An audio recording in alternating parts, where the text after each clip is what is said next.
Hello friends, welcome to Vanmathi creations. இன்றைக்கி லஞ்சுக்கு ஒரு சைட் டிஷ் ரெசிபி தான் பார்க்க போகிறோம். வாங்க. என்ன ரெசிபின்னா, எல்லா காய்கறிகளையும் போட்டு ஒரு பொடிக்கறி, அதாவது கதம்பக்காய் பொடிக்கறி. கதம்ப காய்கறி பொடிக்கறி உடம்புக்கு ரொம்ப நல்லது, டேஸ்ட்டாக இருக்கும். உங்கள்கிட்ட இருக்கிற கொஞ்சம் காய்கறிகளை வச்சு நம்ம இந்த ரெசிபி செஞ்சிடலாம்.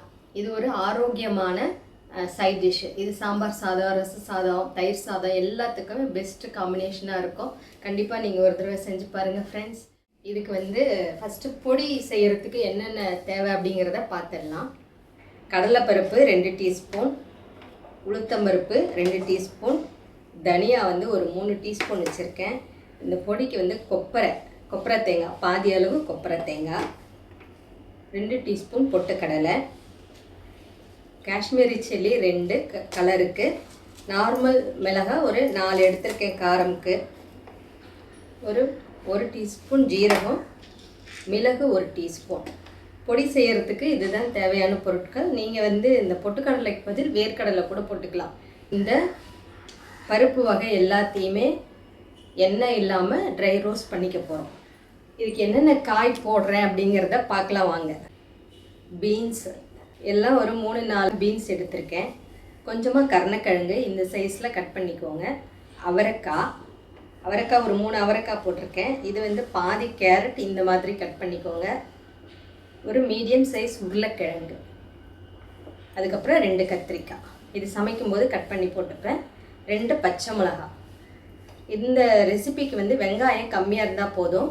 நான் ஒரு மீடியம் சைஸ் வெங்காயத்தை கட் பண்ணி வச்சுருக்கேன், சின்ன வெங்காயம். ஃபஸ்ட் டைம் நீங்கள் என் சேனல் பார்க்குறீங்கன்னா சப்ஸ்கிரைப் பண்ணிவிட்டு தொடர்ந்து இந்த வீடியோ பாருங்கள் ஃப்ரெண்ட்ஸ். வீடியோ பார்க்கும்போது ஒரு லைக் போட மறந்துடாதீங்க. கண்டிப்பாக ஒரு லைக் போடுங்க. அப்புறம் இந்த ரெசிபி பற்றி உங்களுடைய கருத்துக்களை கமெண்ட்டில் சொல்லுங்கள். கதம்ப காய்கறி பொடிக்கறி நான் எப்படி செய்கிறேங்கிறத பார்க்கலாம் வாங்க. இப்போ அடுப்பை ஆன் பண்ணி நான் ஒரு கடாய் வச்சுக்கிறேன். அடி கனமான ஒரு பாத்திரம் வச்சுக்கோங்க. ஸ்லோ ஃப்ளேமில் வச்சு நல்லா வறுக்கணும். இப்போ உளுந்து போட்டுக்கிறேன். உளுந்தையும் போட்டு நம்ம வறுத்துக்கணும்.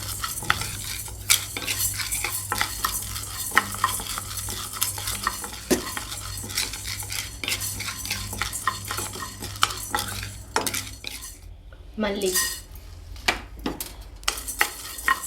நம்ம தனியா போட்டு வறுத்துக்கிறோம்.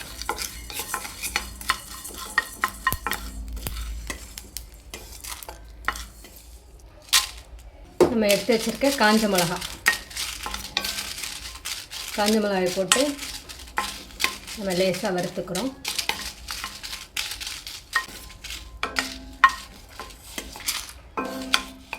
பொட்டுக்கடலை,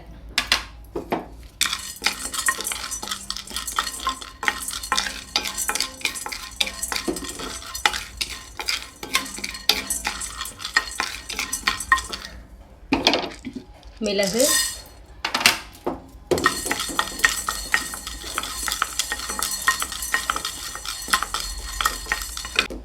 ஜீரகம். இது ஒரு 2 நிமிஷம் வறுபட்டால் போதும். கொப்பரையை சின்னதாக கட் பண்ணியிருக்கேன். கொப்பரையும் போட்டு வறுத்து எடுத்துக்கலாம்.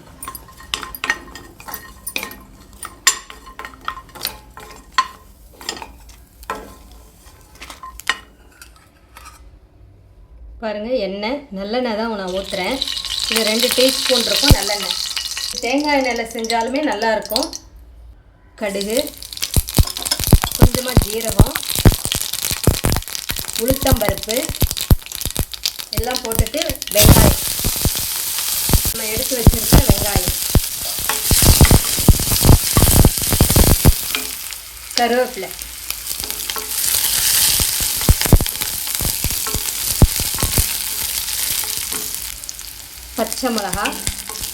பச்சை மிளகாயை நான் 2ஆக கீறி போட்டிருக்கேன். அடுத்தது நம்ம எல்லா காய்கறிகளையும் ஒவ்வொன்றா சேர்த்துக்கலாம். ஃபஸ்ட்டு கருணக்கிழங்கு, உருளைக்கிழங்கு, கேரட், பீன்ஸ், அவரைக்காய்.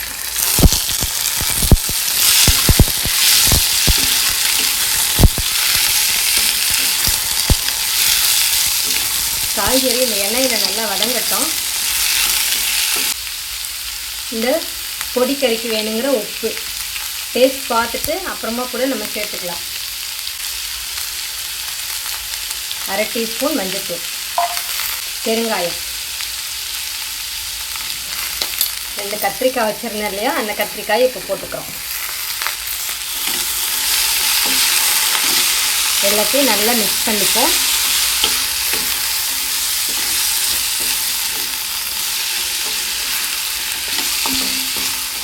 இப்போது இந்த காய்கறி வேகிறதுக்கு ஒரு 1/2 டம்ளர் தண்ணி, கம்மியாக இருந்தால் போதும். ஏன்னா நம்ம ஸ்லோவில் வச்சு வேகும்போது காய்கறி சீக்கிரம் வெந்துடும். இப்போ ஒரு தட்டு போட்டு மூடிடலாம். இப்போ நாம் வறுத்த பொருள் எல்லாம் மிக்சியில் போட்டு கொஞ்சம் கொரப்பாக அரைச்சிட்டு வந்துக்கலாம்.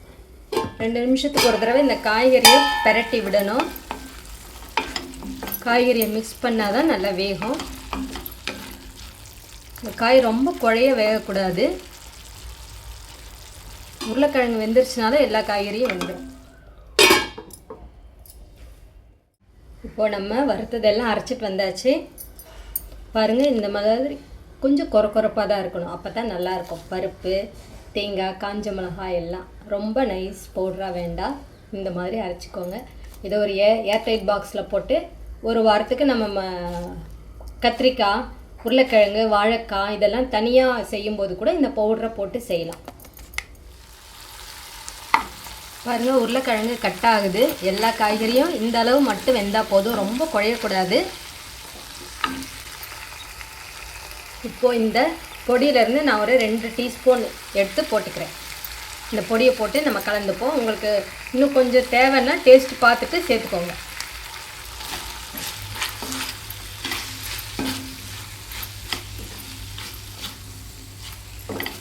நல்ல வாசனையாக இருக்குது. இந்த பொடி போட்ட உடனே சூப்பராக இருக்குது. நான் இன்னும் ஒரு 1/2 டீஸ்பூன், மொத்தம் இந்த காய்கறிக்கு நான் ஒரு 3 டீஸ்பூன் இந்த பவுடர் போட்டிருக்கேன்.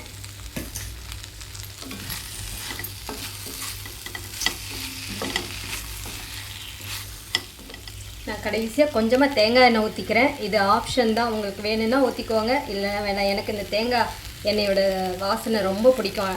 சூப்பராக இருக்கும் இந்த தேங்காய் எண்ணெயை சேர்த்தா. உங்களுக்கு வேண்டான்னா நீங்கள் ஸ்கிப் பண்ணிக்கலாம். பாருங்கள், நம்மளுடைய பொடி போட்ட கதம்பக்காய் பொடிக்கறி ரெடி ஆயிடுச்சு. நல்லா ஒரு மிக்ஸ் கொடுத்துப்போம்.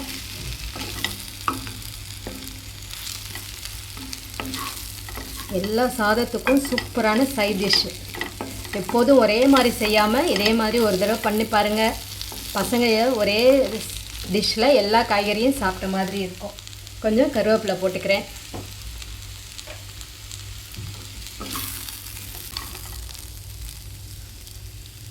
பாருங்கள், எல்லா காய்கறியும் சேர்த்து கதம்பக்காய் பொடிக்கறி சூப்பராக ரெடி ஆயிடுச்சு. நீங்களும் இதே மாதிரி ஒரு தடவை செஞ்சு பாருங்கள். எப்படி இருக்குதுன்னு கமெண்ட்டில் சொல்லுங்கள் ஃப்ரெண்ட்ஸ். நான் ஒரு பவுலில் எடுத்து காட்டுறேன்.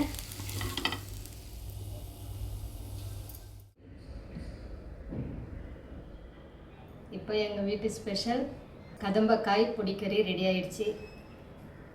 கண்டிப்பாக நீங்கள் எல்லோரும் ஒரு தடவை செஞ்சு பாருங்கள் ஃப்ரெண்ட்ஸ். சிம்பிளாகவும் டேஸ்ட்டாகவும் இருக்கும்.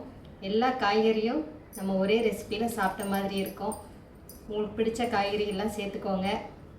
ஃபஸ்ட் டைம் என் சேனலில் பார்க்குறவங்க சப்ஸ்கிரைப் பண்ணிக்கிட்டுக்கோங்க ஃப்ரெண்ட்ஸ். இந்த வீடியோ பார்க்கும்போது ஒரு லைக்கை கண்டிப்பாக போடுங்க.